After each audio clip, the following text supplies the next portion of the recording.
예, 이렇게 참 기쁜 부활절입니다. 저는 아침에 그 새벽 예배 때 찬양 드리면서 말씀을 드렸는데 찬양 주 예수 나의 참 소망 나중에 부를 것이지만 그 찬양 3절에 우리 새벽기도 참석한 분들은 같이 나누었지만 또 아닌 분들이 있어서 나누는데요.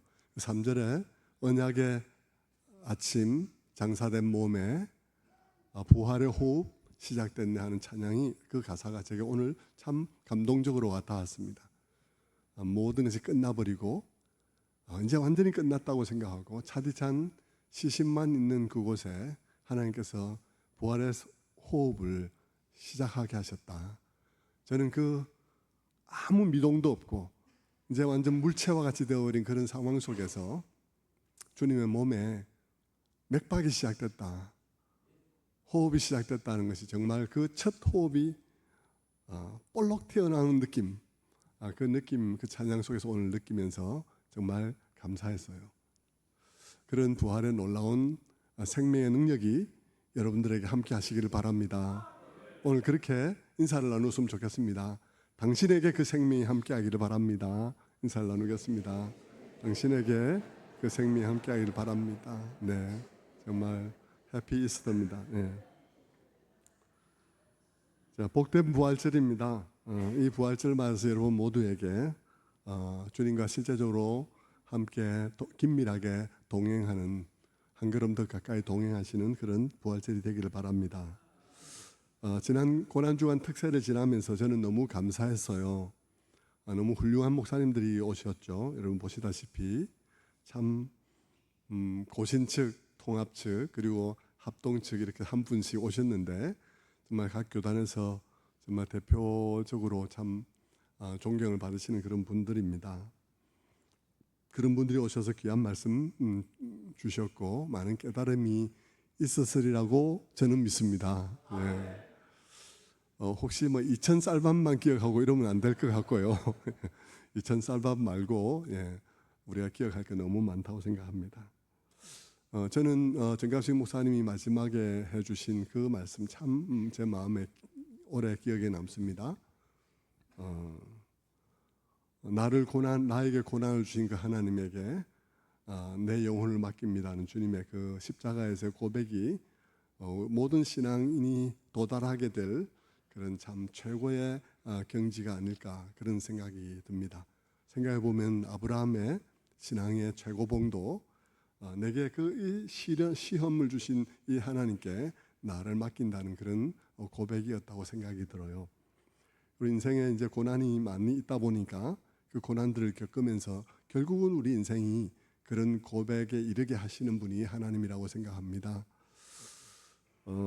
부활절을 맞아서 저는 여러분 모두에게 예수 그리스도로 말미암는 선한 능력이 충만하게 채워지시기를 바랍니다.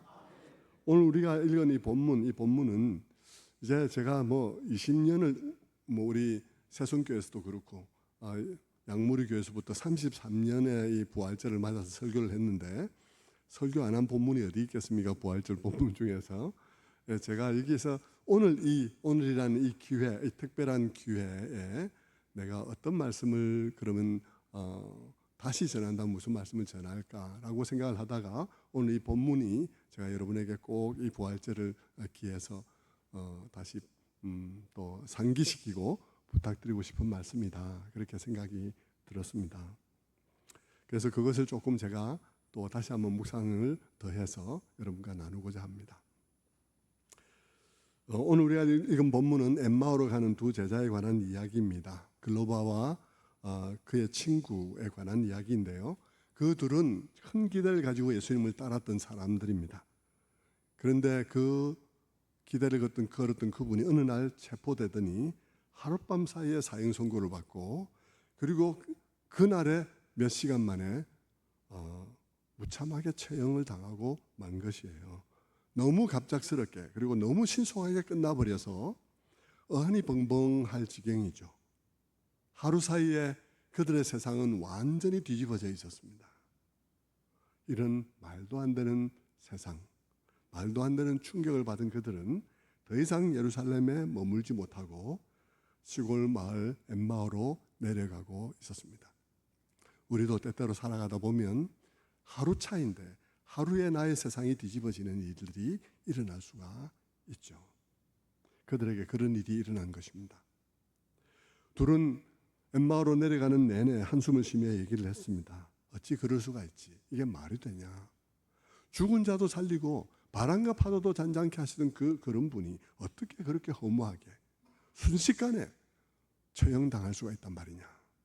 그러면서 그들은 얘기를 나누고 내려갔을 것입니다. 그런데 그들이 실망 가운데 내려가는 그 길에 주님께서 찾아오셨습니다. 그리고 그들과 나란히 걸으면서 그들에게 물었습니다.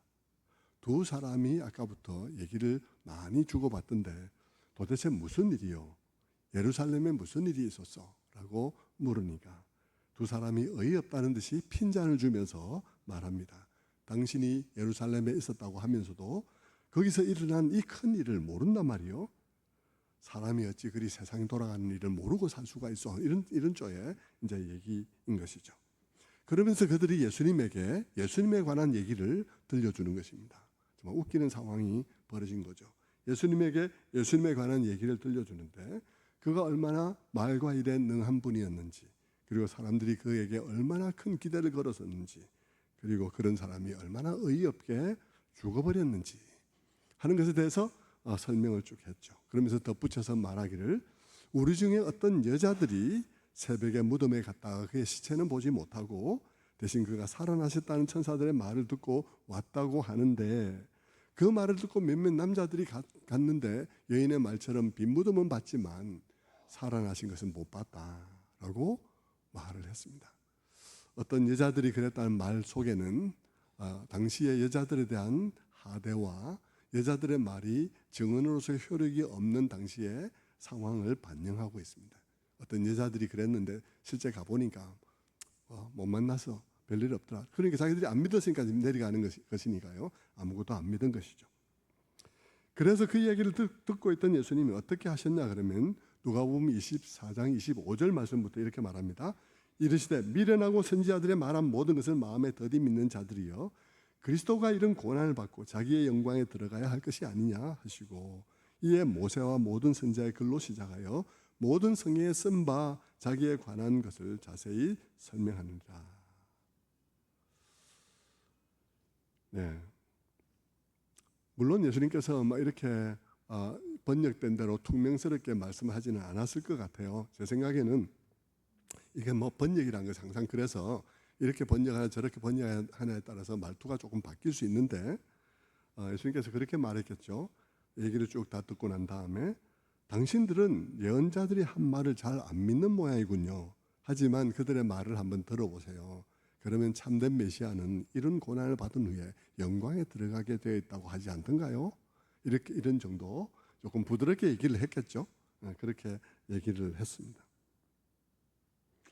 주님의 이런 말씀 속에는 부드럽지만 그들이 왜 흔들리는지에 대한 무엇인가가 나와 있습니다. 그러면서 주님께서는 구약 전체의 얘기를 자신과 관련시켜서 풀어주셨어요. 그러던 중에 그들은 엠마오에 도착을 했고 날은 저물었습니다. 그래서 그들은 더 가려는 그 낯선 사람을 자기 집에 초대하고 자고 가라 그러면서 함께 식사를 하게 되었죠. 저녁 식사를 하던 중에 그 사람이 성경 교사였죠. 그들에게 성경을 가르쳐 주던 그 사람이 기도하고 떡을 떼주는데 그 떡을 받으면서 그들의 마음이 밝아졌어요. 눈이 밝아졌어요. 그러면서 그리스도다, 예수님이다 하는 생각이 들었는데 그 순간 예수님은 보이지 않더라. 그렇게 오늘의 이야기가 끝이 나고 있죠. 상당히 묘하게 얘기가 끝나고 있는 거예요.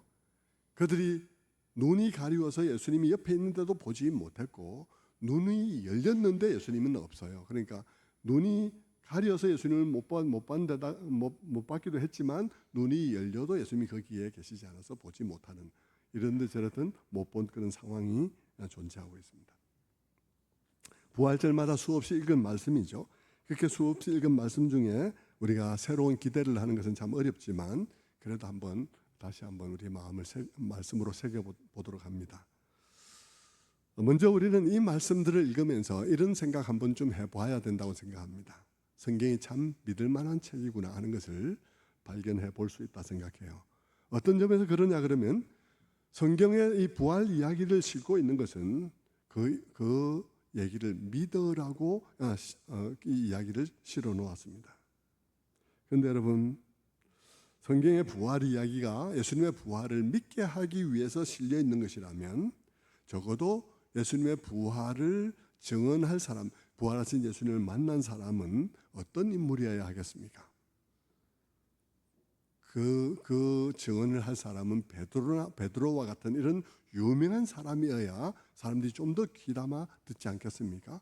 우리 강단에 누군가를 초청을 해도 그래도 좀 지명도가 있는 사람을 초청해야 유튜브를 봐도 더 많이 보지 않겠습니까? 마찬가지로 사람들로 하여금 이 증언에 귀를 기울이게 하려면 베드로처럼 유명한 사람이 증인이 되어야 할 텐데 성경은 아무 이름이 없는 글로바와 같은 사람, 이름만 알고 그에 대해서 아무것도 알지 못하고 더더군다나 그와 함께 있는 그 사람은 이름도 모르는 이런 사람이 예수님을 만난 이야기를 성경에 기록하고 있다는 것입니다.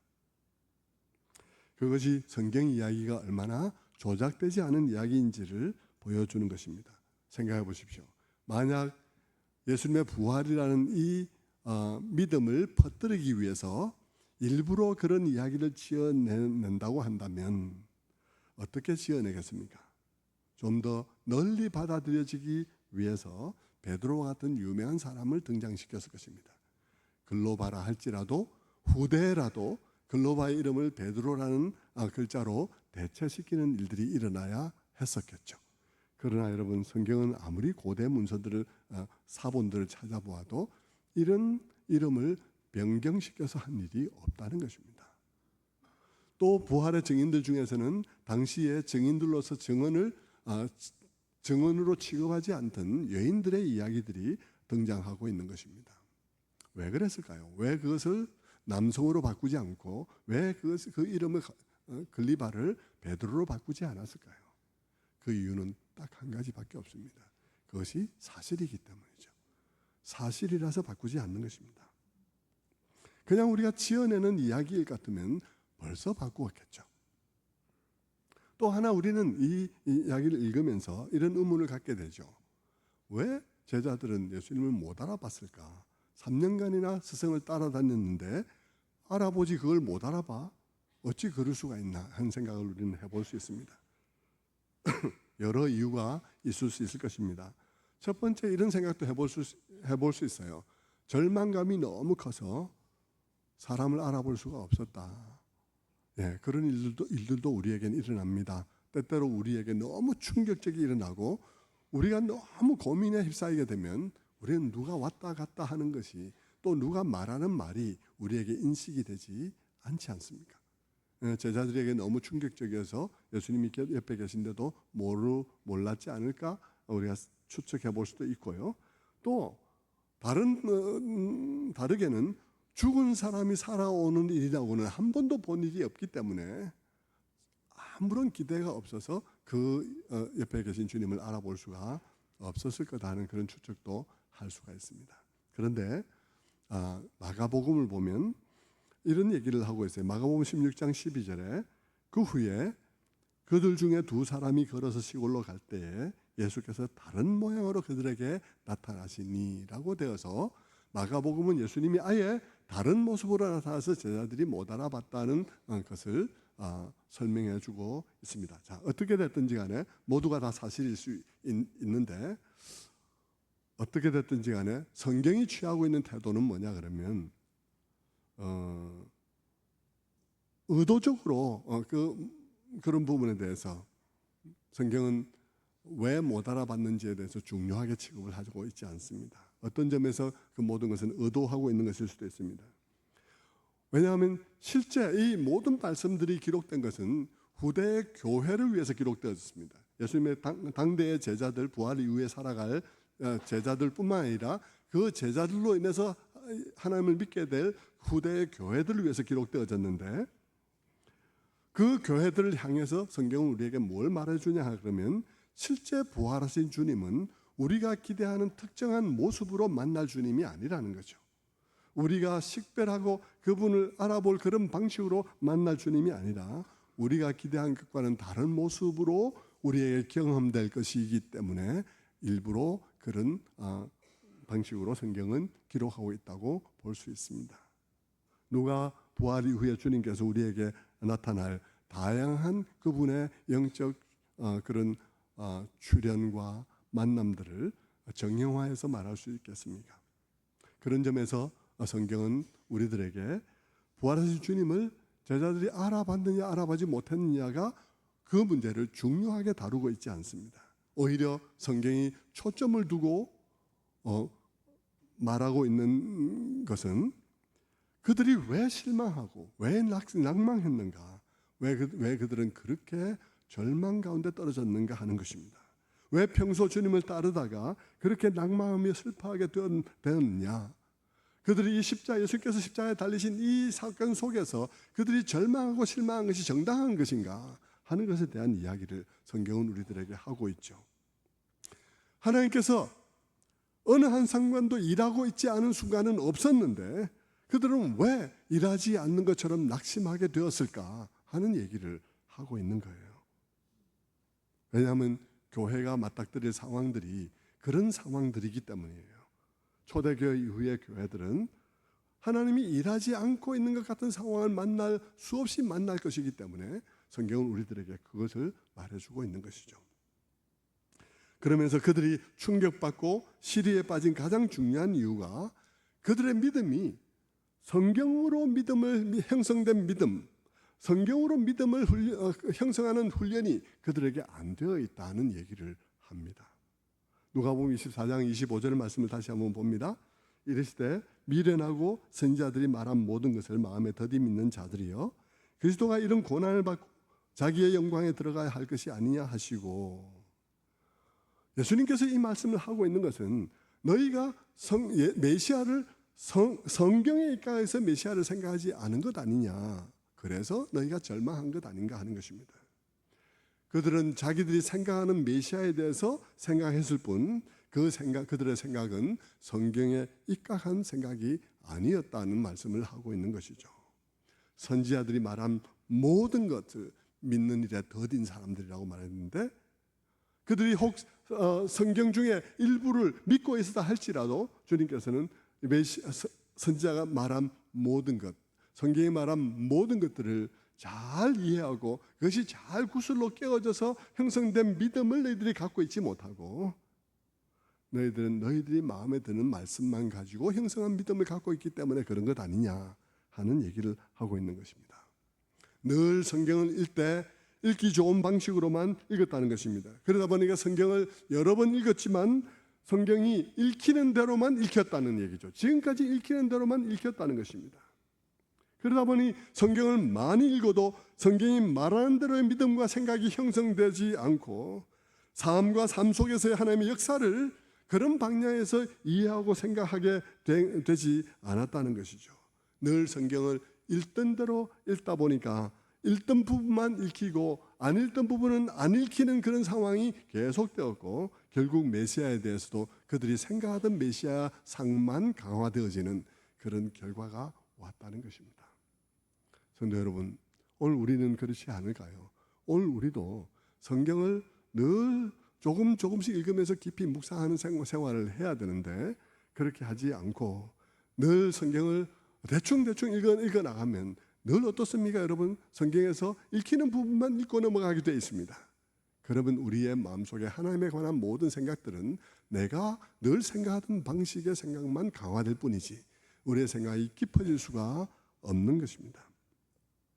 성경이 말하는 메시아가 아닌 자기가 생각하는 메시아만 생각하게 된 것이죠. 그래서 성경이 말해온 구원의 역사는 지금도 계속되어지고 있는데 그들의 생각에는 모든 게 다 끝장나 버렸다고 생각하기 쉽다는 말입니다. 그래서 주님의 고난과 십자가를 보고 실망하고 흔들리게 되는 것입니다. 누가복음 24장 25절 말씀을 다시 보면 미련하고 선지자들이 말한 모든 것을 마음에 더디 믿는 자들이여 그리스도가 이런 고난을 받고 자기 영광에 들어가야 할 것이 아니냐 하시고, 주님께서는 말씀하시죠. 너희가 왜 실망하느냐 하면 선지자들이 하는 모든 말에 귀를 기울이지 않기 때문이다. 선지자들이 하는 모든 말을 믿는 일에 더딘 자들이다. 여러분, 선지서만 하더라도 예수님에 관해서 얼마나 많이 말을 하고 있습니까? 거기에는 고난에 관한 말을 할 때도 너무나 많습니다. 우리가 너무나 자주 읽는 성경 말씀, 성찬 예식 때마다 읽는 말씀, 이사야서 53장 말씀도 그렇죠. 1절 말씀에 우리가 전한 것을 누가 믿었느냐? 여호와의 팔이 누구에게 나타났느냐? 여호와의 팔이 누구에게 나타났느냐 하는 것입니다. 여호와의 팔이란 말은 구원의 팔을 말하는 것입니다. 하나님의 그 구원의 팔, 그 하나님의 구원의 능력의 팔이 누구에게 나타났느냐라고 말하면서 2절에 말하기를 그는 주 앞에서 자라나기를 연한 순 같고 마른 땅에서 나온 줄기 같아서 고운 모양도 없고 풍채도 없은즉 우리가 보기에 흠모할 만한 아름다운 것이 없도다. 여러분, 마른 땅에서 나온 그런 싹이 새순이 어떻겠습니까? 마른 땅에서 나온 새순은 비틀어지고 잎사귀 하나도 제대로 못 나오고 다 짜부라진 상태에서 그렇게 나오지 않습니까? 그리고 새순이기 때문에 참 너무 연약해 보이죠.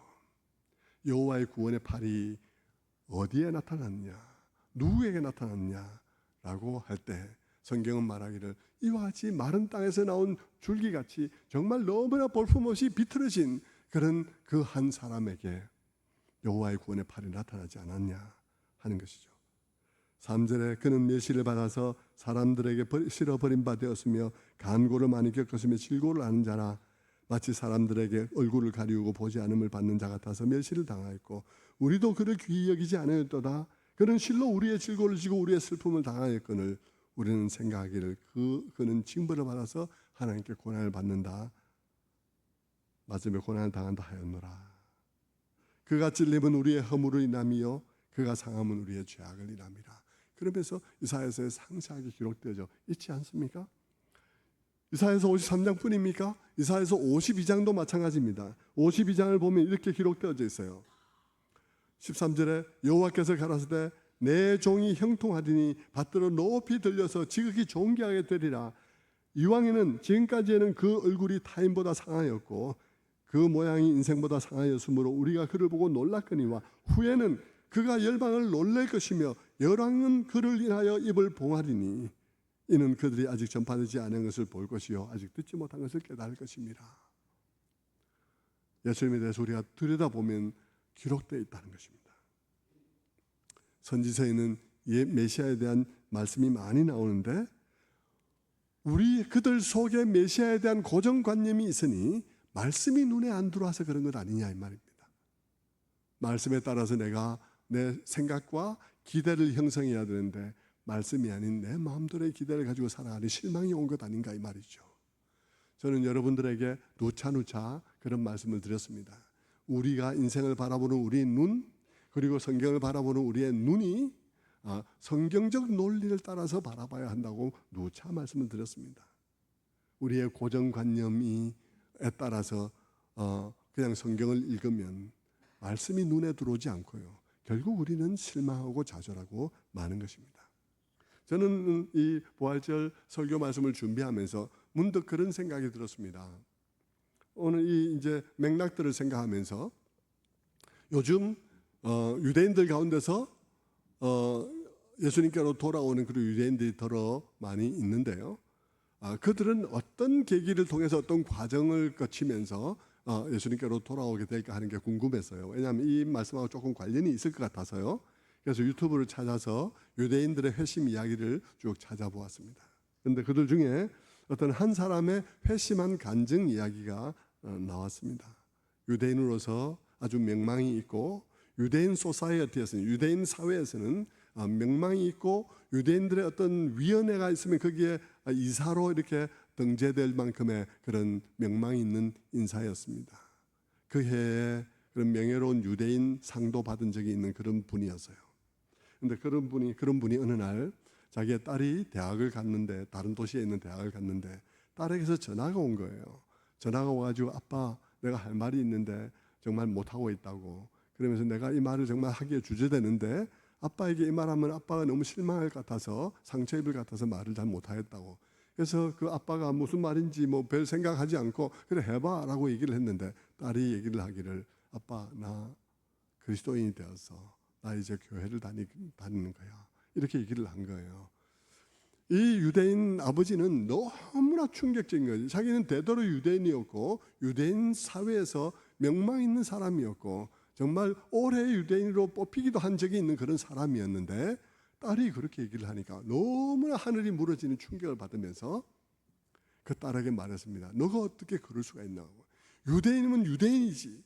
유대인이면 유대교인이지. 유대인이 어떻게 기독교인이 될 수가 있냐? 어떻게 남쪽이 북쪽이 될 수 있고 북쪽이 어떻게 남쪽이 될 수가 있는 거냐?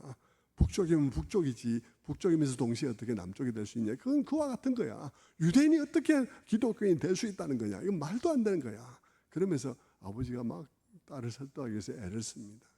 그런데 딸의 마음이 변하지 않는 거예요. 주말이 되어서 딸이 집으로 왔습니다.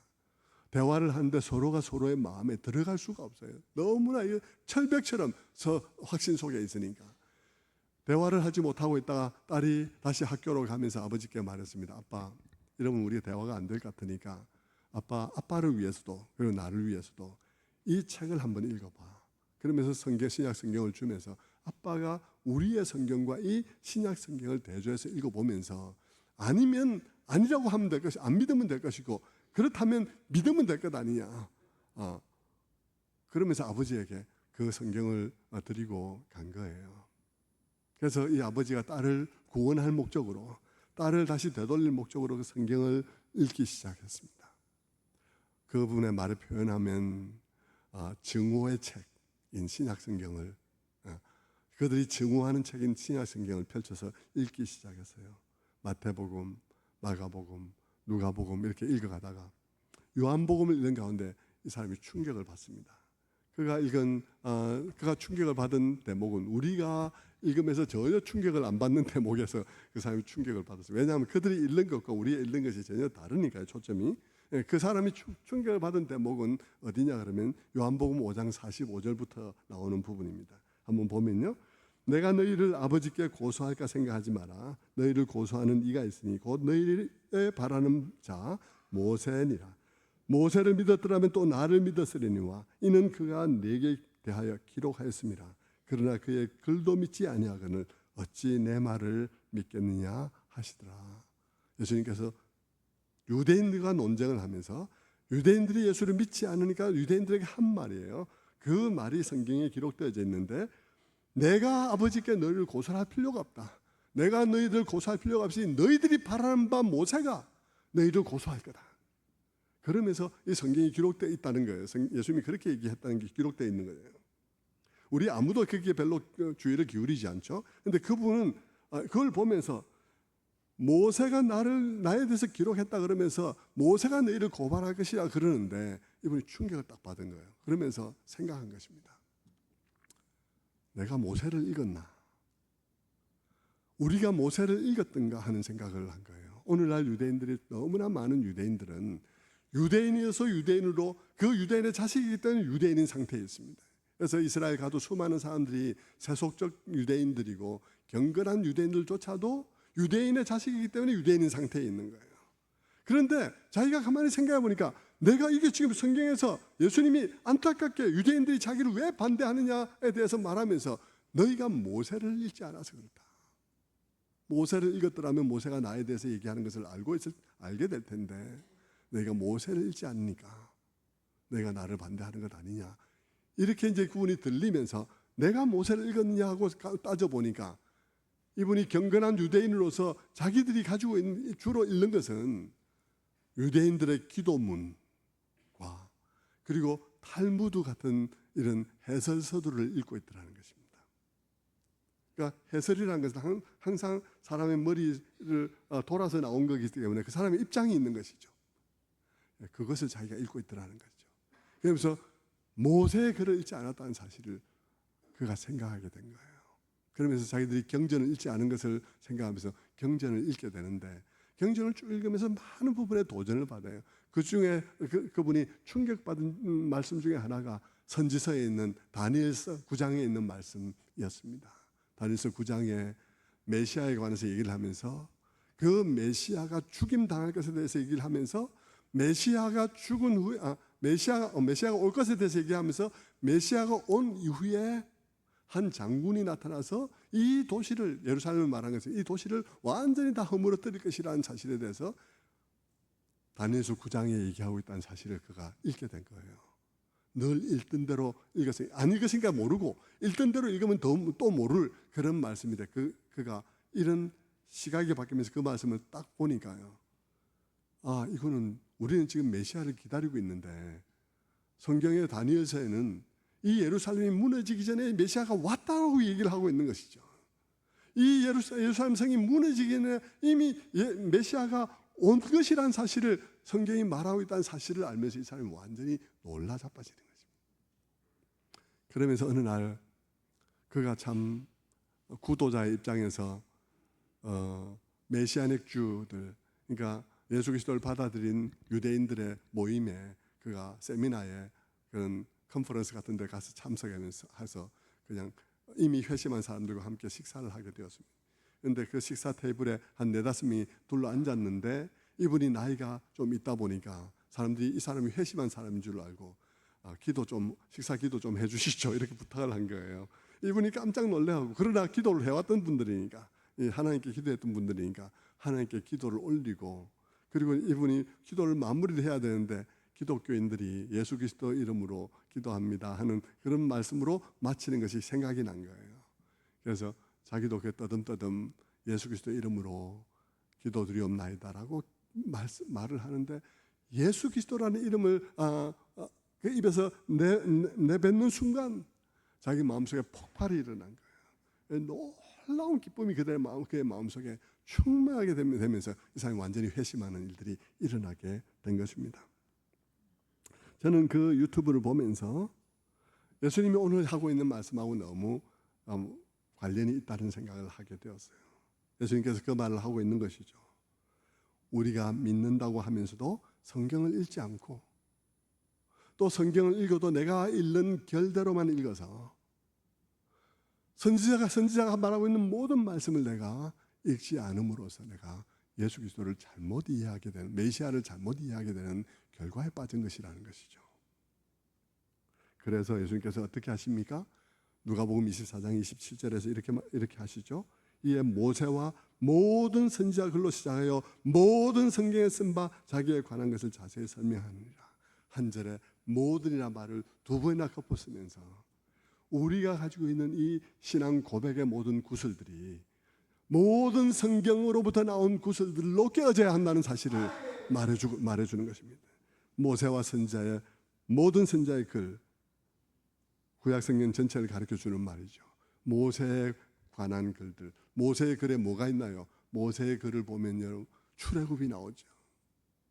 유월절 어린 양의 희생이 나오지 않습니까? 그로 말미암아 죽음의 칼이 넘어간 얘기 나오고, 홍해를 건너는 얘기 나오고, 광야에서 만나와 메추라기와 반석에서 나는 물의 얘기들, 이런 모든 얘기들을 통해서 그리스도가 계속해서 얘기되고 있다는 사실인 것이죠. 주님께서는 그 성경 이야기를 다시 통으로 엮어서 설명해 주셨습니다. 성경 이야기를 통으로 보고 어떻게 긴밀한 연결성을 가지고 그 하나님의 약속이 뿌리에서 줄기로, 줄기에서 싹으로, 싹에서 꽃으로, 꽃에서 열매로 이어지는지를 그 말씀을 가지고 쭉 주님께서 설명해 주신 것이죠. 모세와 모든 선지자의 글로 시작해서 모든 성경에 쓴 바 자기에 관한 것을 설명해 주었습니다. 모든 성경을 자기 그리스도 중심적으로 설명해 주셨다는 말씀입니다. 성도 여러분, 주님께서는 제자들에게 너희가 실망하지 않으려면, 너희가 어떤 상황 속에서 하나님의 부재를 경험하지 않으려면, 하나님이 안 계신 것 같은 상황 속에서도 너희가 하나님의 부재라고 말하지 않으려면 너희는 성경을 모든 것을, 선지자가 말한 모든 것을 다 잘 알아야 돼. 그리스도 중심적으로 묵상해서 너희가 그 성경이 그리스도 중심적으로 꿰어져야 돼. 그렇게 말씀하신 것이죠. 그렇게 가르치신 것이죠. 그게 왜 중요하냐 그러면요, 성경을 그렇게 이해할 때만 성경을 그렇게 이해할 때만 하나님이 제대로 이해되어지고 제대로 드러나게 되기 때문입니다. 여러분, 우리는 십자가가 가장 밝은 계시라고 우리는 말합니다. 성경의 모든 계시 중에서, 하나님의 모든 계시 중에서 십자가야말로 하나님을 가장 잘 드러내고 가장 세밀하게 드러내는 그런 계시라는 측면에 있어서 우리는 십자가가 가장 밝은 계시라고 말을 합니다.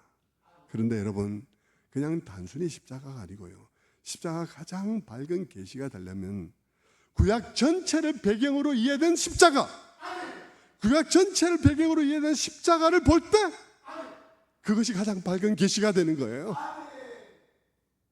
그 십자가를 볼 때, 제가 전에 우리 복음송 가사에서 제가 말씀드린 것처럼 내 죄가 십자가 위에 올려진 것을 내가 보기까지 얼마나 많은 대가가 지불되어졌는지를 성경을 통해서 볼 때 우리는 그것을 통해서 하나님의 사랑을 알아도 그 사랑을 깊이 있게, 그분의 섭리와 경륜을 알아도 깊이 있게, 그리고 그 섭리와 경륜을 통해서 나타나는 하나님의 지혜와 권능을 알아도 깊이 있게, 그리고 오랜 시간 변치 않고 자신의 약속에 충실하신 그분의 신실하심을 알아도 깊이 있게 아는 것이죠. 그 모든 것들은 성경을 통해서만 알아지는 것입니다. 여러분, 성경을 통해서, 성경을 가지고 들어가서 하나님을 묵상하고 이해하지 않고 성경 없이 여러분이 상상한다고 생각해 보십시오. 여러분, 무엇을 상상할 수 있겠습니까? 정말 동화 같은 이야기, 정말 미신 같은 이야기, 그런 상상밖에 할 것이 없죠. 그러나 여러분, 이 위대한 이야기를 가지고 여러분, 처음부터 끝까지 모세와 선지자가 기록한 모든 것을 가지고 여러분이 하나님을 묵상한다면 여러분, 하나님에 대해서 깊은 것을 깨닫게 되는 것입니다. 그 십자가에 이르기까지 길고 긴 시간 동안에 하나님이 역사하신 그 모든 과정들을 보면서 그 길고 긴 이야기 속에 그 역사의 어느 지점에선가 하나님이 안 계신 것 같이 느낄 수밖에 없었던 수많은 순간들이 있었음을 우리는 또한 발견하게 될 것입니다. 하나님이 계시다면 그런 일이 있을 수 없을 것 같은 그런 순간들이 수없이 있는 것을 보면서 그 없이 하나님이 안 계신 것 같은 그 수많은 순간들이 더 큰 맥락 속에서 보면 그때에도 하나님이 계셨음이 분명하게 보이는 것을 알 수가 있는 거예요. 구약 성경에 기록되어진 그 모든 말씀들 처음부터 끝까지 우리가 빠지지 않고 그 모든 것을 묵상해 나아갈 때 우리는 수없이 많은 하나님이 부재하는 것 같은 상황 속에 이 상황이 있음에도 불구하고 긴 그런 시각 속에서 보면 그 순간이 하나님이 계시는 순간이었다는 사실을 우리가 깨달을 때, 우리의 삶 속에 하나님이 부재하는 것 같은 순간이 있을 때에도 우리는 그 속에 하나님이 계심을 확신할 수 있는 것입니다. 우리는 성경을 통해서 우리는 확신을 가져야 되는 거예요. 우리는 그 수많은 하나님의 부재하는 것 같은 순간들을 성경 속에서 보면서 하나님이 그때에도 임재해 계셨음을 보고 그때에도 절망했었을 수많은 사람들의 눈물의 기도에 하나님이 하나님의 방식으로 응답해 온 것을 우리는 보게 되는 것입니다. 그리고 그 하나님의 응답과 그 부재하는 것 같은 순간에도 일하고 계셨음과 그로 말미암는 그분의 약속의 진전이 마침내 십자가가 된 것을 우리가 보게 되는 것이죠. 그것을 여러분 성경 속에서 캐치해야 한다는 것입니다. 하나님의 일관성, 그것이 무엇을 볼 때 가장 잘 드러나는가? 십자가를 볼 때입니다. 그것도 골고다의 십자가만을 볼 때가 아니라 구약 성경을 배경으로 그 십자가를 볼 때 우리는 그 속에서 모든 것을 보게 되는 것입니다. 그렇게 되면 우리는 눈앞에서 일어난 비극적인 일들로 인해서 낙심하지 않는 것이죠. 우리는 새벽 기도를 하면서 정갑식 목사님이 마지막 날 예수님의 십자가에서 부르짖음을, 내 영혼을 아버지께 맡기나이다, 엘리 엘리 라마 사박다니 어찌하여 나를 버리시나이까와 함께 아버지여 내 영혼을 아버지께 맡기나이다는 그 말씀을 가지고 내게 고난 주고 고난 중에 나를 내 동댕이 친 것과 같은 그 하나님께 나의 영혼을 맡길 수 있는 믿음, 그것에 대해서 말씀할 때 정말 큰 감동을 받았습니다. 여러분, 어떻게 하면 그런 비극 속에서 낙심하지 않을까요? 바로 성경을 통해서 그 하나님을 알 때, 그렇게 알 때 우리는 우리의 고난 속에서도 고난을 허락하신 하나님 앞에 내 인생과 영혼을 맡길 수 있을 것입니다. 성도 여러분, 오늘 이 본문을 보면서 여러분은 특이한 것을 혹시 발견하시는지 모르겠습니다. 저는 오늘 본문을 보면서 참 특이한 것을 보았는데요. 그건 뭐냐 그러면 부활하신 예수님이 두 제자들과 함께 대화를 하면서 이렇게 하면 될 것 같은데 그렇게 하지 않더라는 것입니다. 그게 뭐냐 그러면 나 예수라고, 내가 부활했던 너희들 나를 보면 모르겠냐고, 내 손바닥을 봐라, 내 옆구리를 봐라, 내가 모르겠냐, 내가 부활한 예수다 라고 하시면 쉬울 것 같은데 예수님께서 그렇게 하지 않았다는 거예요. 그렇게 하지 않고 예수님이 하신 것이 뭐냐 그러면 성경을 풀어서 주셨다는 거예요. 말씀을 풀어주셨다는 것입니다. 그리고 그들의 눈을 열어주셨다는 것입니다. 특이하지 않습니까? 특이하죠. 이것은 아까 말씀드린 대로 부활 이후 오고 오는 세대 속에 존재할 교회를 향한 주님의 메시지라고 생각합니다. 주님은 교회들이 부활하신 주님을 환상으로 보기를 추구하는 교회가 되기를 원치 않는다는 말입니다. 주님은 말씀 속에서 얼마든지 부활하신 주님을 만날 수 있다는 것입니다. 말씀이 단순히 기록된 글로 활자화된 그것이 말씀이 아니라 그 활자화된 말씀을 통해서 역사하시는 성령이 계시고 그분의 우리의 눈을 열어줄 때 우리는 말씀을 통해서 부활하신 주님을 만날 수 있음을 보증하시는 것입니다. 그래서 교회가 말씀에 집중해야 된다고 말하고 있는 것이죠. 성경을 아는 것, 그것은 단순히 성경에 관한 지식을 갖추는 것을 말하는 것이 아닙니다. 그것은 우리가 성경을 깊이 묵상하고 성경 말씀 앞에 우리가 섬으로써 그 성경을 통해서 그리스도를 만나는 것을 의미하는 것입니다. 그렇게 되도록 우리가 우리의 마음을 말씀 앞에 모아야 하는 것이죠. 그렇게 하면 우리가 충분한 확신에 이룰 수 있을 것이라고 주님께서 지금 말씀하고 계신 것이죠.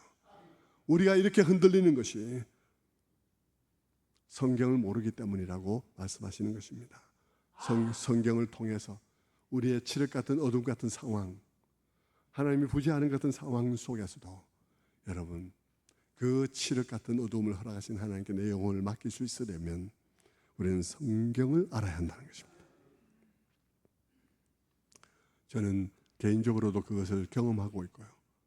또 우리 새벽에 오신 강사님들의 삶 속에도 저는 그것을 보고 있고 저는 여러분들에게 여러분 모두도 그렇게 되어지기를 정말 간절히 바라는 것입니다.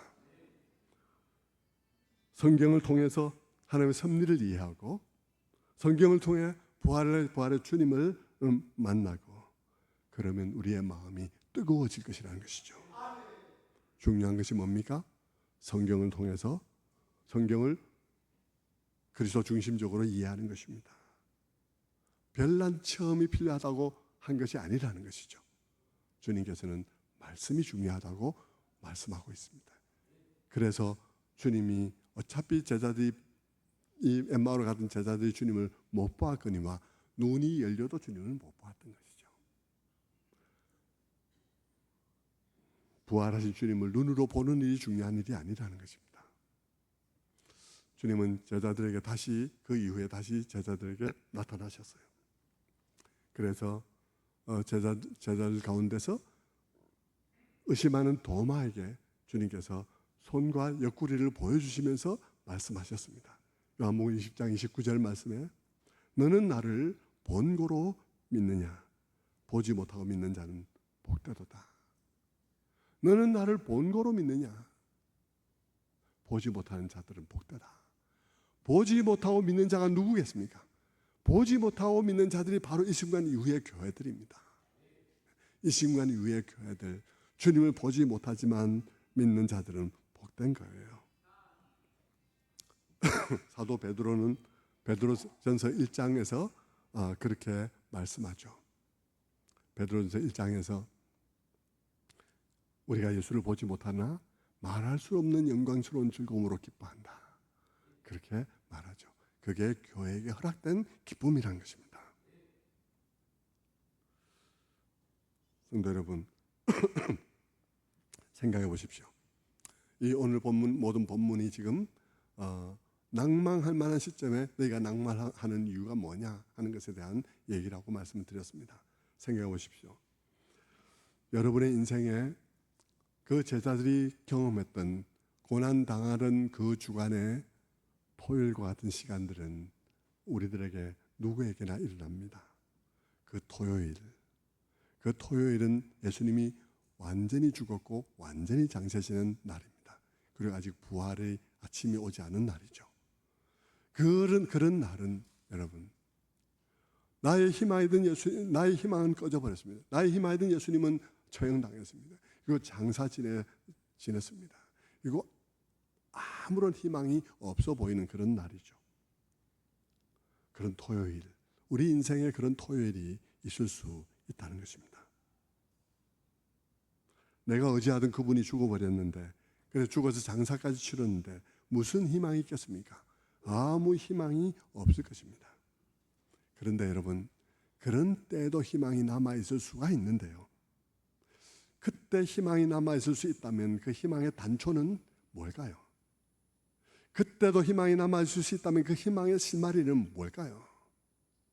그때도 희망이 남아있을 수 있다면 그 희망의 실마리는 그 일이 성경에 기록된 대로 일어났다는 사실일 것입니다. 그 일이 성경이 기록된 대로 일어났다는 사실 때문에 이 일이 아직 끝나지 않았다는 확신을 가질 수 있습니다.